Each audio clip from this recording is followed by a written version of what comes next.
할렐루야. 오늘 산 믿음을 가지라 두 번째 시간으로 함께 하나님의 말씀을 나눠보겠습니다.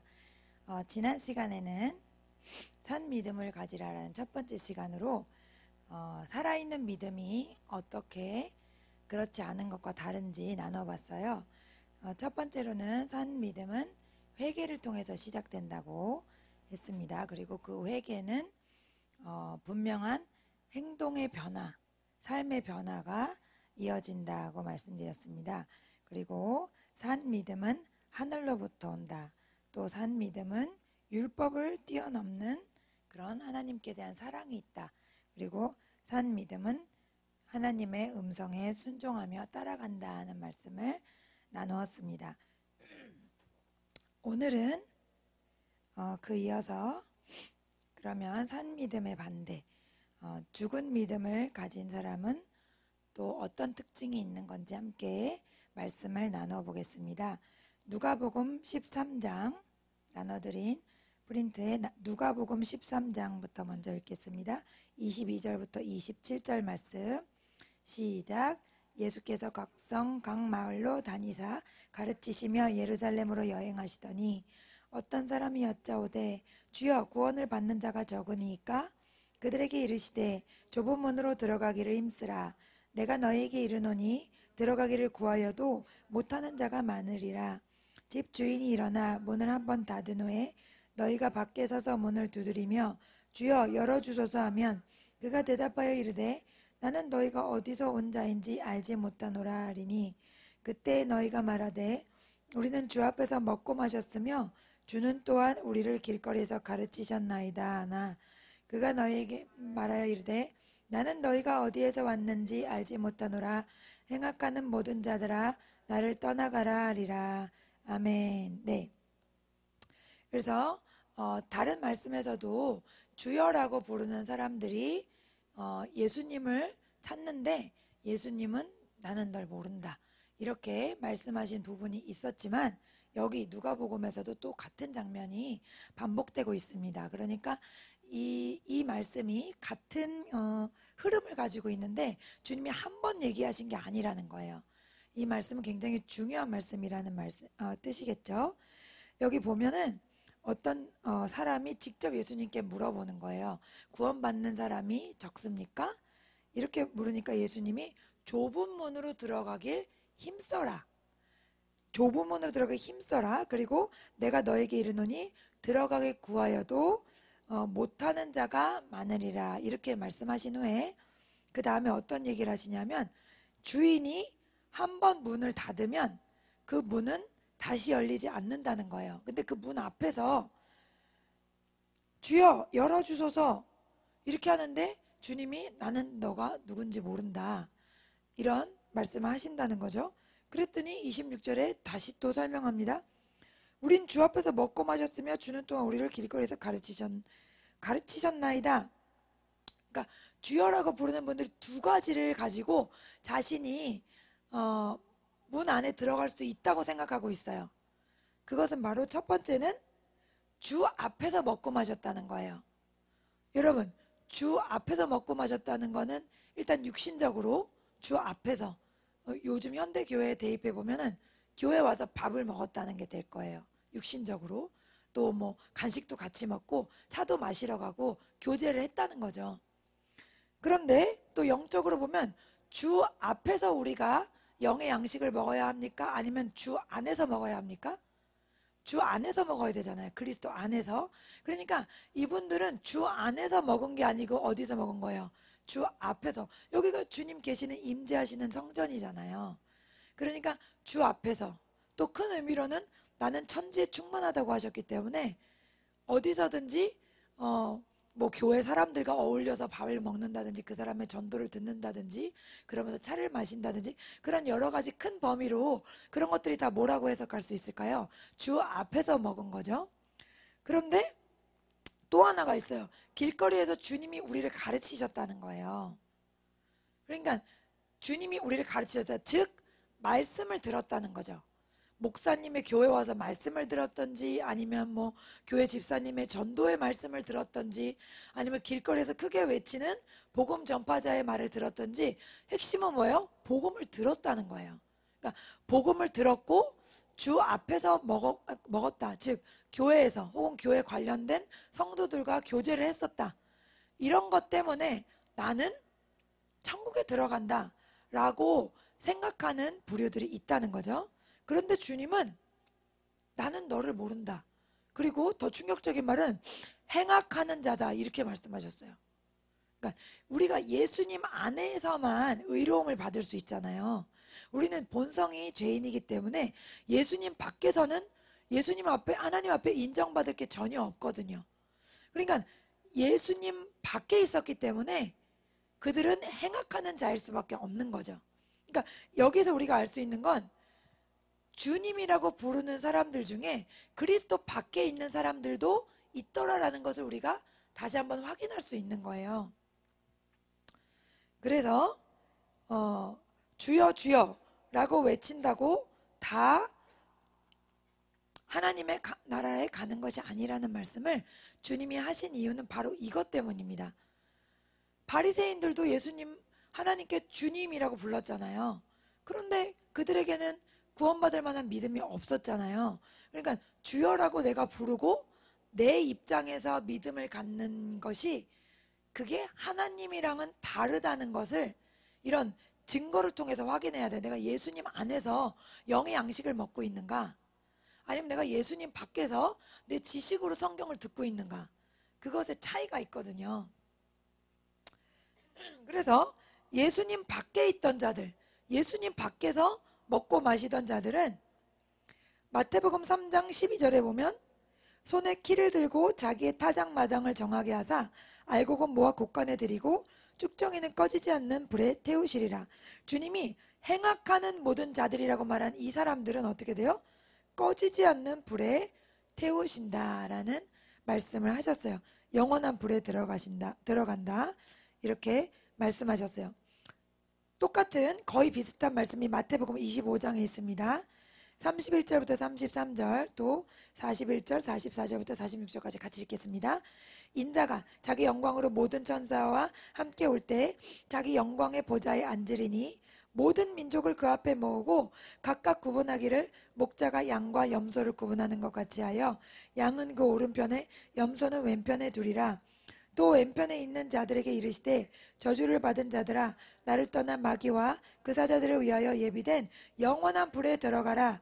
그들도 대답하여 이르되 주여 우리가 어느 때에는 주께서 줄이신 것이나 목마르신 것이나 나그네 되신 것이나 헐벗으신 것이나 병드신 것이나 옥에 갇히신 것을 보고 공양하지 아니하더이까. 이에 임금이 대답하여 이르시되 내가 진실로 너에게 이르노니 이 지극히 작은 자 하나에게 하지 아니한 것이 곧 내게 하지 아니한 것이니라 하시니 그들은 영벌에 의인들은 영생에 들어가리라 하시니라. 아멘. 예. 그래서 앞에 방금 읽은 그 말씀과 거의 비슷한 말씀이에요. 그래서 주여라고 말하면서 왜 우리가 거기에 들어가지 못합니까? 이렇게 말하죠. 그럴 때 주님은 뭐라 그러세요? 너희들은 지극히 작은 자에게 하지 않았다. 즉 제가 몇 주째 같은 말씀을 드리고 있는데 하지 않았다. 즉 무슨 말이에요? 행함이 없는 믿음을 갖고 있었다는 거예요. 그래서 지극히 작은 자, 가난하고 부족하고 열등하고 이런 사람들의 눈에 중요해 보이지 않은 사람들이 겪는 어려움, 또 이웃들이 당하는 고통에 무관심하고 예수 그리스도의 사랑을 나타내지 못했다는 거죠. 그때 주님은 그들이 영벌에 들어간다 라고 말씀하십니다. 그래서 우리가 이 부분을 주의해서 나눠야 하는 이유는 이제 세상 사람들은 어차피 심판을 받잖아요. 그런데 우리는 교회 안에 있는 사람들인데 주님께서는 계속해서 교회 안에 있는 사람들 중에도 이렇게 예수님의 사랑을 흘려보내지 못하는 그런 사람들이 있다는 것을 알려주시기 때문에 이것들을 우리가 알고 혹시 이게 나인지 가장 먼저 나인지를 돌아봐야겠고, 그 다음으로는 우리 주변에 그렇게 예수님 밖에 있는 사람이 있는지, 그런 사람들을 만약에 분별할 수 있다면 복음을 전하고 다시 듣고 또 그것을 믿을 수 있는 기회를 줘야 한다고 생각합니다.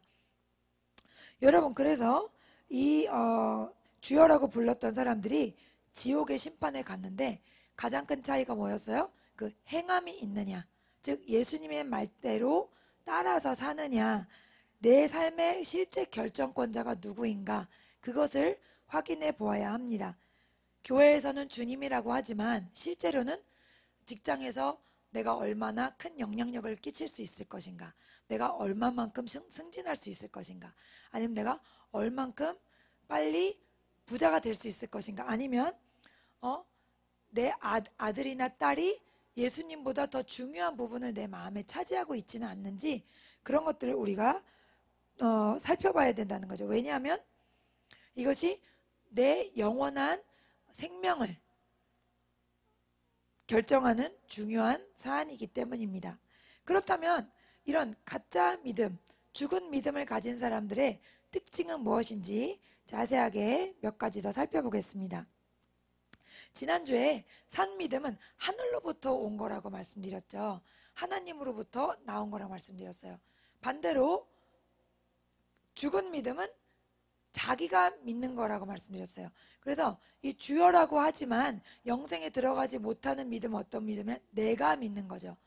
내가 부모님이 믿으셨기 때문에, 또 뭔가 힘든 일이 있어서 교회에 나왔기 때문에, 아니면 여러 가지 종교 중에 하나를 의지하고 싶어서 나왔기 때문에 나온 이유는 중요하지만 만약에 거기서 멈춰 있다면 그것은 산 믿음이라고 하기가 어렵습니다.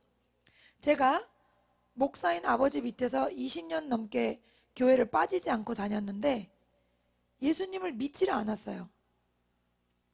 그렇지만 주님께서 은혜롭게 저에게 기회를 허락하시고 어떤 그런 타이밍을 주셔서 제가 주님을 간절히 찾을 수 있게 됐고, 그 이후에 주님과 교제가 열려지게 되었거든요. 그러니까 내가 내 가문에 따라서 또 어떤 내가 종교를 하나 선택해야 돼서 그렇게 해서 믿게 되는 것은 믿음이 아니다. 또 저 하나님 살아계신 거 믿어요.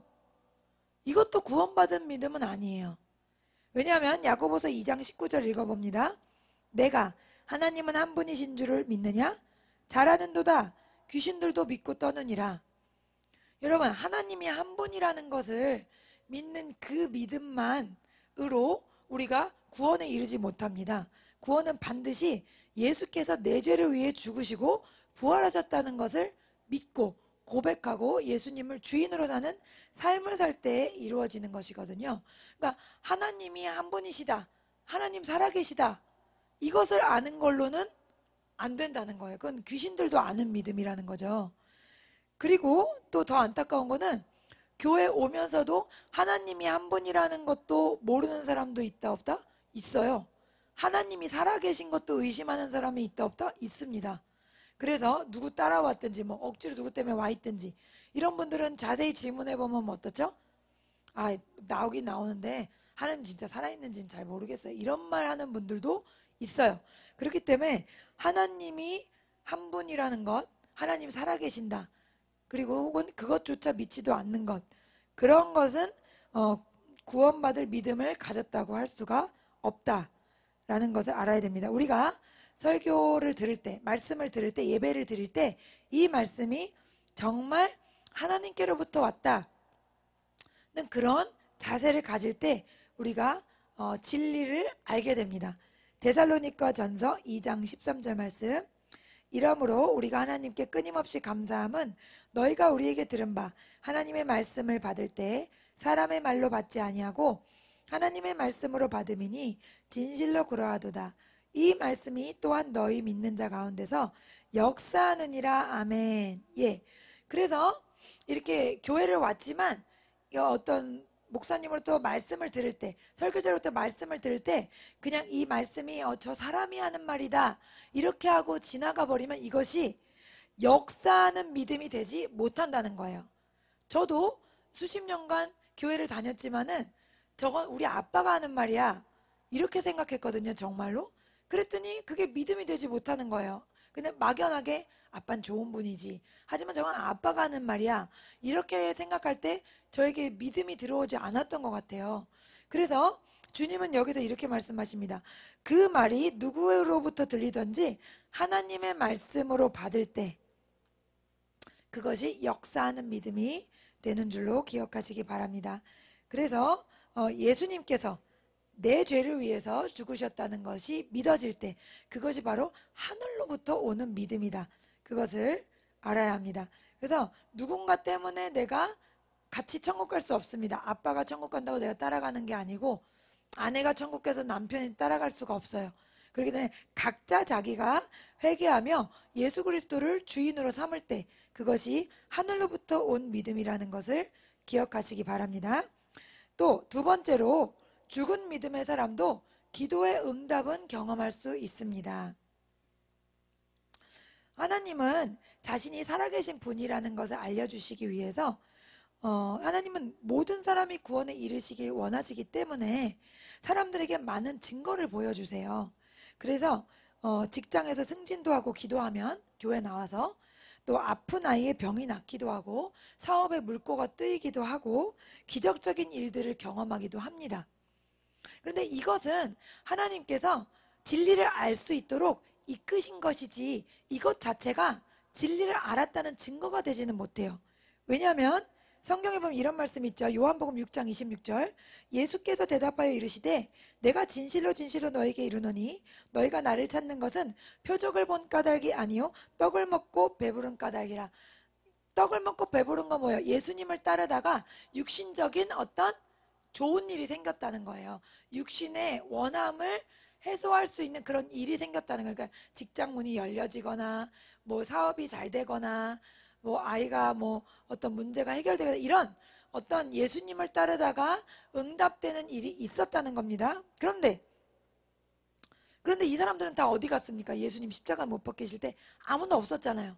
이 사람들은 말할 것도 없고 예수님의 제자들마저 아무도 없었잖아요. 그렇죠? 그러니까 제가 성경을 읽다가 좀 슬프면서도 우스운 장면이 있는데 마가복음 14장 46절 그리고 51절에서 52절 그들이 예수께 손을 대어 잡거늘 50절에 제자들이 다 예수를 버리고 도망하니라. 한 청년이 벗은 몸에 배에 혼이불을 두르고 예수를 따라가다가 무리에게 잡힘에 배에 혼이불을 버리고 벗은 몸으로 도망하니라. 아니, 얼마나 다급하고 얼마나 살아야겠으면은 벌거벗은 채로 도망가냐고요. 그러니까 예수님을 따라가다가 이렇게 도망갈 정도고 제자들이 싹 없어졌어요. 근데 이 사람들이 기도 응답을 못 받은 거냐고요. 예수님을 따라가면서 기적을 경험하지 못해서 그런 게 아니라는 거죠. 그래서 여러분 보세요. 이스라엘 사람들이 기적을 못 경험해서 불평불만한 게 아니라는 것을 우리가 알아야 돼요. 기적을 경험해도 안 되는 존재가 우리라는 것을 알아야 되고요. 그러니까 기적으로는 내가 구원받을 믿음을 가졌다고 말할 수가 없는 거예요. 저 이런 기도 제목도 응답받았고요. 이런 기도 제목도 응답받아서 좋습니다. 하지만 그게 여러분이 예수 그리스도 안에 있다는 정확한 말은 되지 못해요. 그렇기 때문에 여러분 기도 제목이 응답됐다고 해서 그것이 여러분이 그리스도 안에 있고 성령 안에 있다라고는 말할 수 없다는 것을 아셔야 됩니다. 10가지 재앙 같은 놀라운 기적, 구름 기둥, 불 기둥과 같은 눈으로 보이는 기적, 말할 수 없는 놀라운 기적들을 다 봤어도 그 사람들 다 광야에서 엎드려서 죽었단 말이에요. 그러니까 우리는 그런 기적들로는 믿음을 가졌다고 말할 수가 없습니다. 누가복음 17장 12절에서 19절 말씀 보면 나병 환자 10명을 고치셨는데 한 명만 돌아와서 감사했어요. 그러니까 고침을 받았다는 건 뭡니까? 하나님의 능력을 경험했다는 거예요. 기도가 응답됐다는 겁니다. 근데 기도가 응답된 10명 중에 9명이 돌아오지 않았어요. 이것이 주님이 보여주신 수치인 거예요. 그러니까 10명의 기도 응답 받으면 9명은 예수님을 떠난다는 거예요. 그리고 누구만? 한 명만 돌아와요. 근데 그 한 명에게 주님 뭐라 그러셨죠? 내 믿음이 너를 구원하였다. 그러니까 병 치유는 10명이 받았지만 구원받은 자는 누구죠? 한 명인 거예요. 그러니까 내가 병을 고침받았고 기도가 응답됐고 하는 것이 내가 구원을 얻었다. 나는 하나님의 나라에 간다. 내가 지금은 교회 쉬지만 언젠간 나간다. 이런 식으로 생각하면은 안 된다는 거예요. 그래서 여러분, 우리가 이렇게 기적을 보는 것, 기도 응답을 경험하는 것, 이것으로 구원에 대해서 내가 예수 그리스도 안에 있다라고 생각해서는 안 된다는 말씀을 드렸습니다. 우리 본성이 굉장히 감사를 하지 못하는 본성이거든요. 죄로 타락한 본성. 제가 얘기 예전에 한번 해드린 적이 있는데 윤석전 목사님 말씀 듣다가 깜짝 놀란 적이 있거든요. 목사님이 그 치유의 은사가 있으시잖아요. 그래서 기도로 암병을 고쳤다는 거예요. 그러면 암병을 고쳤으면은 이제 하나님께 재물이 있는 곳에 마음이 있기 때문에 목사님은 큰 헌금을 헌신하실 줄 알았다는 거예요. 그분이. 암병을 고치기가 쉽나요? 쉽지 않잖아요. 그리고 병원 가면 얼마나 고생해요. 또 비용은 비용대로 들고 사람은 사람대로 괴롭고 가족이 다 고생하고 엄청난 일이잖아요. 근데 기도를 통해서 병이 났어요. 그러면 얼마나 감사해야 될까, 그쵸? 근데 가난한 분도 아닌데 5만 원을 내더라는 거예요. 그 주에 암을 고쳐서 감사합니다 하고 5만 원을 드리더라고요. 그래서 목사님이 너무 마음이 상했다는 거예요. 뭐 그 큰 교회 목사님이 뭐 헌금 더 얻으려고 그게 아니죠. 그 하나님께 감사하는 그 정도가 너무 약하고 그런 게 너무 마음이 아팠다는 거예요. 그래서 저는 이제 말씀 듣다가 그래 저렇게 하나님께 감사가 약하면 안 되지 이렇게 했는데 이렇게 남 얘기인 줄 알고 듣고 있었는데 근데 갑자기 근데 여기 중에 암이 걸리지도 않게 하셨는데 5만 원 헌금하는 것도 아까워하는 사람이 있다고 이렇게 말씀하시는 거예요. 갑자기 빵 이렇게 맞는 느낌? 그래서 암이 걸렸다가 낫는 게 좋은지 아니면 아예 걸리지 않고 건강한 게 좋은지 그걸 생각해 보라는 거예요. 목사님이. 우리는 암이 걸리지도 않고 항상 건강한데 정말 우리가 주님께 5만 원 헌금하는 걸 아깝지 않게 드리는 사람들인지 그것을 생각해 보라는 거죠. 그게 우리의 본성이라는 거예요. 어떤 하나님이 은혜를 베푸셔도 은혜 베푸시는 건 그냥 당연한 거고 들어주지 않으시는 것만 문제인 거고 그렇게 생각하는 우리의 본성이 있다. 그래서 기도 응답을 받았다고 해서 그것이 내가 그리스도 안에 있다는 증거는 아니다. 그리고 셋째로 봉사하고 헌신을 열심히 한다고 해서 그것도 증거가 될 수 없습니다. 바리새인들이 얼마나 열심을 냈어요. 그렇기 때문에 그리스도 안에 있지 않아도 내 열심과 내 봉사로 놀라운 어떤 그런 모습을 보일 수 있다는 것을 우리가 지난주부터 계속 나누고 있죠. 그래서 이분들이 1회에 2번씩 금식했다. 일주일에 두 끼를 굶었어요. 그리고 박하와 운양에 채소까지 드렸습니다. 자기 텃밭에서 기르는 야채까지 그것의 수입의 11조를 드릴 만큼 철저한 11조를 드렸지만 하지만 이들은 죽은 신앙을 가진 사람들이었어요. 그 열심이 주님 안에 주님께 영광을 돌리는 열심이 아니라 내 영광을 돌리는 나를 섬기는 내 영광을 돌리는 우상숭배였다는 것입니다. 그래서 이 사람들의 특징이 내가 믿음 좋은 사람으로 다른 사람들에게 인식되는 것 그리고 사람들에게 인기를 얻는 것 이것이 굉장히 중요합니다. 사람들에게 좋은 이미지를 갖는 것. 그래서 대표적인 예로 사울을 들 수가 있죠. 사울은 사람들이 나를 어떻게 생각할까 무서워서 하나님의 법을 어겼잖아요. 그래서 여러분 예수님이 잡히실 때 보면은 예수님께 사람들이 엄청나게 몰렸거든요.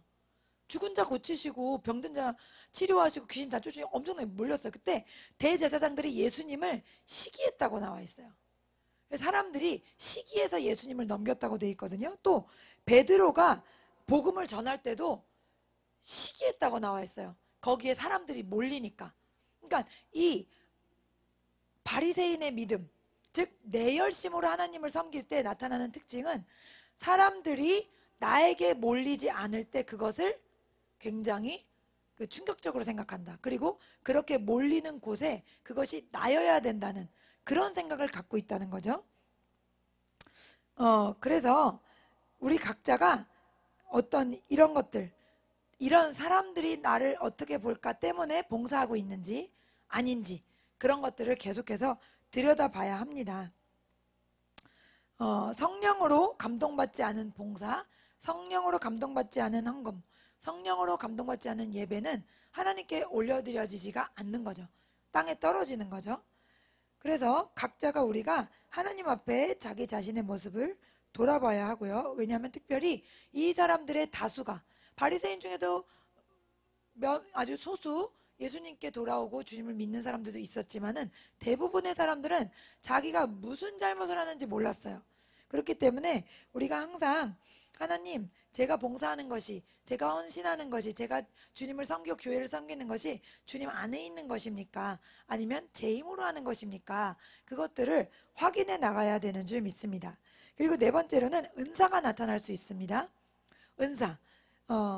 하나님께서는 다양한 은사를 우리에게 주셨잖아요. 뭐 방언의 은사를부터 시작해서 치유의 은사, 능력의 은사, 또 뭐 통변의 은사, 지식의 말씀, 지혜의 말씀, 여러 가지 은사들을 주셨는데 이 은사를 받은 것이 꼭 그렇게 내가 천국에 들어간다는 구원에 이미 이르렀다는 그런 안도감을 가져서는 안 된다는 거죠.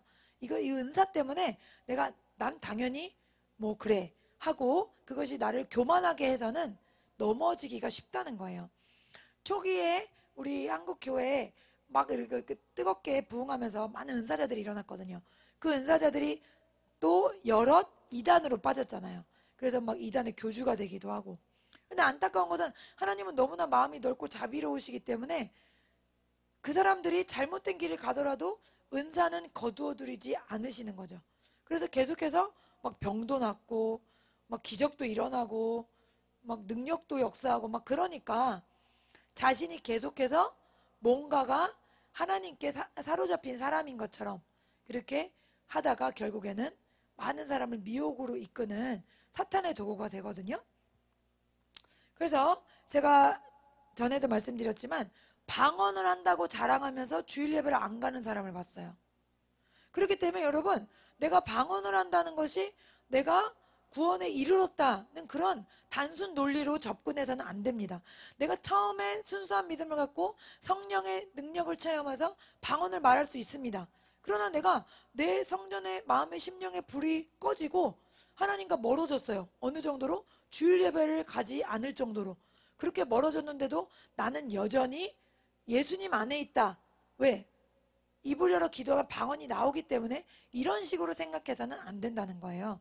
그래서 은사 때문에 내 믿음이 아직 그리스도 안에 있구나 라는 것으로 생각지 마시고 끝까지 말씀에 순종하고 겸손하게 구원을 이룰 수 있기를 축복합니다. 그 다음으로는 죽은 믿음을 가진 사람들의 특징이 회개의 말씀을 전해도 회개하지 않는다는 거예요. 엘리 제사장이 너무나 타락했잖아요. 그래서 주님의 음성을 듣지도 못하잖아요.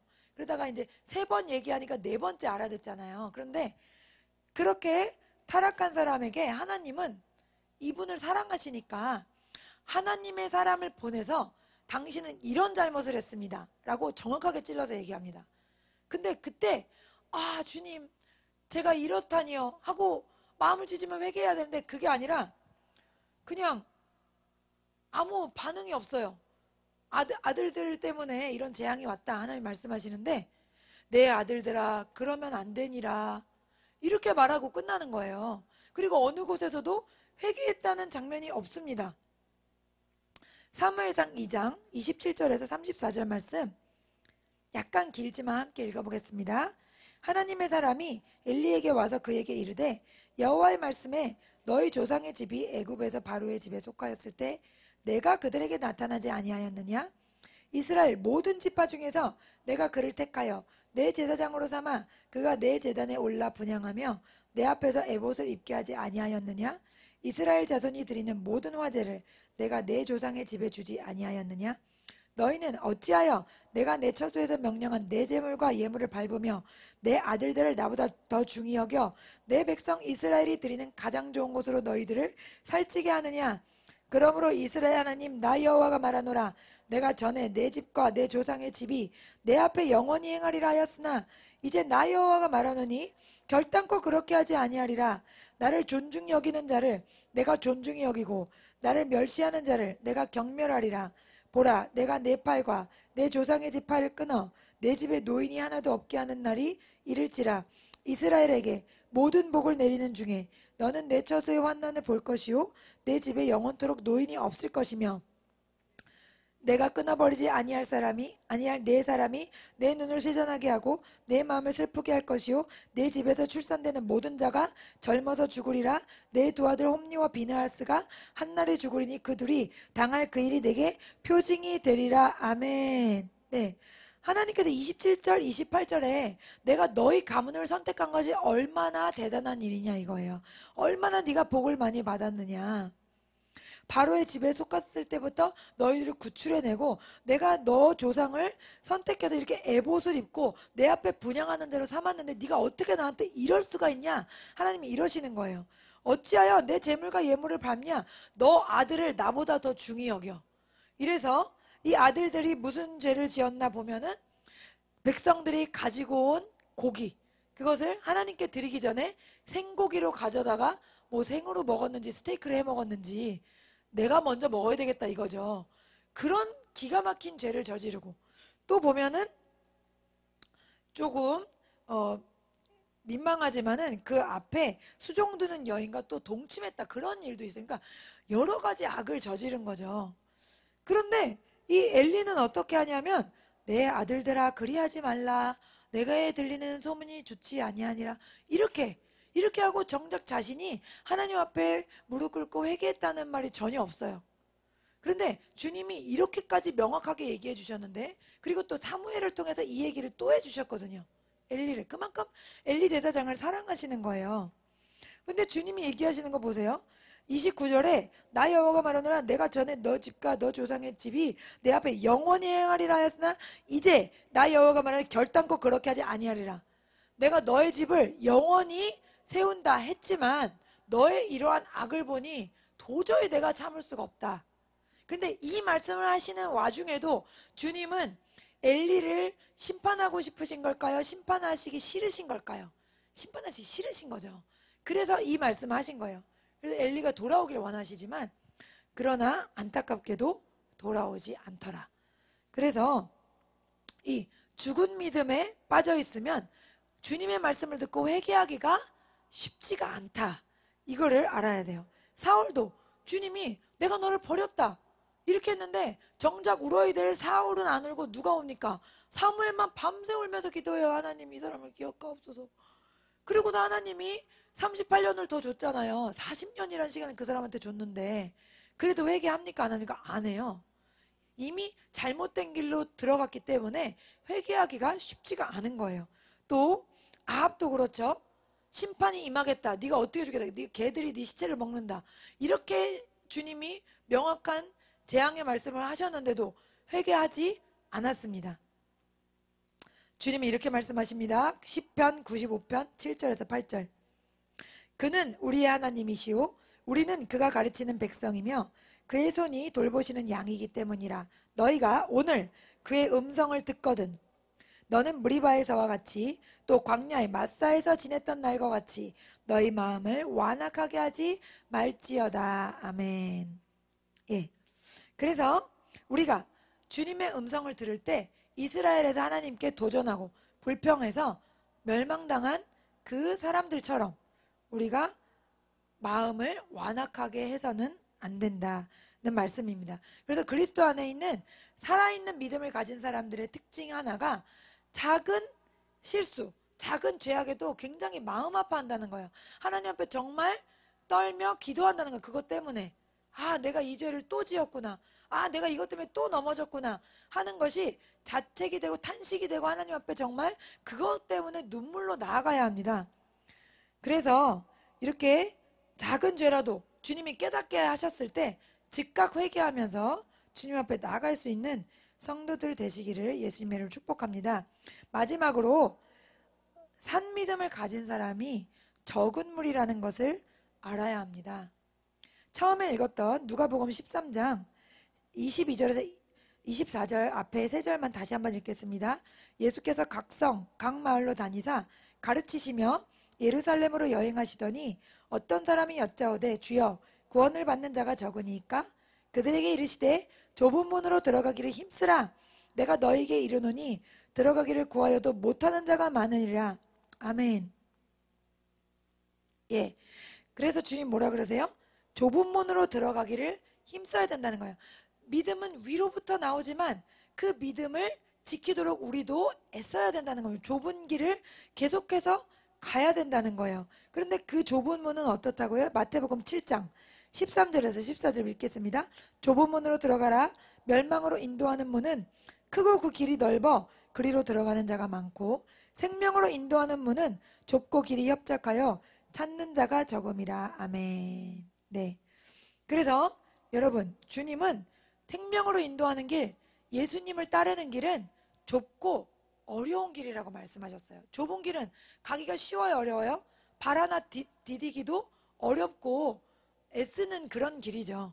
그런 길은 생명의 길이라는 거예요. 그리고 그런 길은 아무도 그것을 매력적으로 여기지 않는다는 거예요. 나도 저 길로 가고 싶다. 아무도 그렇게 생각하지 않아요. 그러나 그 길이 육신으로 볼 때는 정말 뭐가 좋은 게 있어? 이렇게 보는 길이 영의 눈을 가진 사람에게는 그것이 생명의 길인 줄 믿습니다. 예전에 제가 직장에 다닐 때 막 그 얘기 해드렸잖아요. 사람들이 다 이제 새로운 명품백을 갖는 거에 이슈가 돼 있는 거예요. 막 누가 더 새로운 신품을 가졌나. 근데 저는 이제 무슨 가방이 뭔지 잘 모르고 이제 브랜드 네임 정도만 이름 정도만 아니까. 근데 이제 어떤 선생님이 저한테 그러더라고요. 저렇게 전도사님 부인이 가방에 대해 하나도 모르니까 교회가 인기가 없는 거 아니야 이러면서 전도사님 부인이 뭔가 신품도 좀 알고 새로운 가방 좀 몇 개 갖고 다니고 이러면 사람들한테 인기도 좀 얻을 텐데 그게 뭐냐고 저를 막 그러는 거예요. 그런데 이제 그 사람 보기에는 제가 어때요? 뭐도 모르고 좋은 것도 모르고 그냥 늘 교회만 다니는 한심한 사람으로 보이지만은 저는 오히려 그 사람들이 안타까운 거죠. 저 가방이 뭐라고 저기에 저렇게 빠져 있나. 그런 생각이 드는 거죠. 그러니까 이 생명의 길은 정말 아는 사람만 좋아 보이지 알지 못하는 사람들, 영의 눈이 어두운 사람들 보면 저 뭐 재밌다고 저러고 사나. 새벽같이 일어나서 뭐 기도하러 가고 기도하고 와가지고 또 뭐 열심히 일하고 뭐 바쁘게 막 지나는데 세상 사람들이 보기에 매력적인 부분은 없다고 할 수 있죠. 거의 없다고 할 수 있기 때문에 그러니까 다른 거예요. 아예 예수님을 따르는 길은 생명의 길이고 어려운 길이고 정말 고난도 받는 길이고 그러한 길입니다. 이런 길은 알면은 좋아하지 않아요. 영이 죽은 사람들은 알고서는 올 수 없는 길이에요. 그런데 아는 사람들은 너무나 감사하고 정말 기쁘고 힘들어도 즐거움이 넘치는 길이죠. 여러분 보세요. 성경에 예수님 분명히 이 길을 가는 자는 적다 그러셨어요. 찾는 이가 적다고 그러셨어요. 그러니까 여러분이 지금 여러분 이제 영상을 통해서 또 말씀 듣는 분도 계신데 여러분 교회에서 여러분이 적은 무리에 속하는지 많은 무리에 속하는지도 한번 보세요. 내가 많은 사람들이 이렇게 딱 보면은 알잖아요. 스스로도 내가 이 교회에서 많은 사람들이 있는 무리에 끼는가 아니면 내가 이 교회에서 소수의 무리에 끼는가 소수의 기도하려고 하고 충성하려고 하고 희생하려고 하는 그 길에 가려고 하는지 아니면 난 많은 사람들의 길에 껴서 그냥 편안하게 예배 한번 드리고 끝나는지 그거를 보시라는 거예요. 그러니까 예배 한번 드리고 끝나는 부류에 내가 있다 하면 여러분이 예수님 안에 있지 않고 예수님 밖에 있을 가능성도 많다는 것을 아셔야 됩니다. 보세요. 예수님은요. 4가지 마음밭에서 열매 맺는 밭이 4분의 1이에요. 25%. 그리고 지혜로운 5처녀와 어리석은 5처녀에서 신랑을 맞은 사람이 50%입니다. 그리고 또 노아의 방주에서는 전 지구에서 8명 남았고요. 소돔과 고모라에서는 전 도시에서 3명이 남았어요. 이건 무슨 뜻이에요? 예수님을 따르는 사람들은 많은 부류가 아니라는 거예요. 많은 사람들이 가는 편안한 길은 예수님을 따르는 길이 아닙니다. 그렇기 때문에 우리가 좁은 문으로 들어가기를 힘쓰라고 말하신 주님의 음성을 잘 기억해야 됩니다. 나중에 주님 이러면서 앞에서 아까 처음에 읽었듯이 주님 하면서 문을 두드린다 하더라도 이미 주님이 문을 닫으신 후에는 기회가 없다는 거죠. 그래서 너무나 안타까워요. 이렇게 진리를 듣고 정말 예수님을 따르려는 사람들이 많지 않는다는 거. 제가 오늘 좀 영적인 공격을 받았어요. 이제 오늘 저희 딸이 그 졸업식인데 졸업식에 갔는데 제가 1학년 때부터 전도하려고 그러던 어머니들이 또 다 있는 거죠.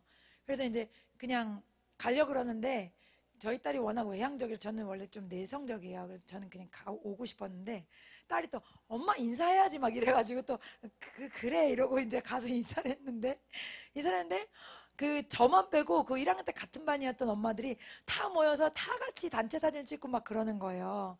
근데 그 엄마들을 제가 막 집에 불러서 막 전을 붙여주고 막 정말 전도하려고 애쓰고 영어를 무료로 가르쳐 주기도 하고 가진 애를 쓰고 기도를 했거든요. 근데 한 분이 이제 교회를 두 분이나 나오셨었는데 코로나 그걸 타면서 다 안 나오시게 되고 이제 다시 나오실 가능성도 굉장히 희박하게 된 거죠. 그때 그분들이 이제 쭈뼛쭈뼛 인사를 하는데 그분들과 저가 섞이지 않는 사람들이라는 게 너무 섞일 수 없는 사람이라는 게 너무 빛과 어두운 것이 딱 분명한 거예요. 근데 순간 갑자기 나는 이 부류에 섞일 수 없구나 하면서 살짝 그런 인간적인 실망감이 들면서 딱 사탄의 음성이 저한테 오는 게 넌 실패했어. 이런 마음을 주는 거예요. 그래서 넌 6년 동안 실패했어. 너 열심히 했잖아. 근데 넌 실패한 거야. 그 마음을 듣는데 갑자기 그게 막 그건 악한 영이 주는 마음인데 그걸 바로 내뱉어야 되는데 내뱉어지지가 않고 갑자기 막 마음이 두근두근 거리면서 평안함이 사라진 거예요. 그래서 제가 이제 막 이러다가 이제 짬을 내가지고 주님 앞에 나와서 제가 말씀을 드렸어요. 제가 이렇게 악한 영이 저한테 주는 마음 같은데 제가 이거를 그러니까 영적으로 이겨내지 못하고 지금 마음이 좀 이렇게 눌려 있다고 주님 저를 도와주세요 이렇게 했더니 주님께서 이제 다시 마음을 위로해 주시면서 너는 이제 나만 의지하면 된다. 너는 실패하지 않았다. 아직 끝나지 않았다. 그런 마음을 주셨어요. 그래서 이제 제가 이제 살짝 들었던 그런 막 나는 저 부류가 아니야 막 이런 마음 굉장히 다 친하거든요. 막 캠핑도 같이 가고 늘 같이 이제 같이 그러니까 맥주도 먹고 이렇게 정말 좋은 친구 사이로 하는데 저는 아무리 친절을 베풀어도 거기에 낄 수가 없는 거예요. 한 번도 나를 불러주지 않고 난 너무 끼고 싶은데 근데 제가 이제 끼면은 또 예수님 얘기를 하기 때문에 그러실 수도 있겠죠. 그분들 입장에서는. 근데 어쨌든 그래요. 그러니까 이 예수님을 따르는 길은 사람들이 보기에 막 이렇게 매력적인 길이 아니라는 거죠. 또 저쪽 지방, 여기 옆 교회 부목사님, 그 사모님 되시는 분이 이제 목사님 안수 받으시고 목사님, 여자 목사님이시거든요. 그분은 또 저보다 더 이게 뭔가 너무 순수하신지 학부형 모임에 딱 가자마자 저는 직업이 목사라 그랬대요. 그냥 아무도 안 물어봤는데 그랬더니 그때부터 아무도 연락을 안 하더래. 그러니까 일단 이게 그땐 코로나 전인데도 그러니까 일단 뭐 교회에서 아주 그냥 이렇게 뭔가 색깔이 분명한 사람 예수를 믿는 색깔이 분명한 사람은 어때요? 딱 이제 별로야 이렇게 되는 거니까 여러분들 그런 길을 가는 겁니다. 예수님 믿는 사람은 여러분이 아무렇지 않게 세상 사람들과 섞이고 여러분이 세상 사람들이 여러분을 너무 좋아하고 여러분과 그들이 그냥 정말 하나가 된다면 그거는 문제가 있는 거 아니에요? 그리스도와 벨리알이 어찌 일치하리요? 여러분 그것을 여러분 기억하시고 그 길을 즐거움으로 가실 수 있기를 축복합니다. 오늘 말씀을 가지고 함께 기도하겠습니다. 같이 예수님 부르시고 함께 오늘 말씀을 기억하면서 기도하겠습니다.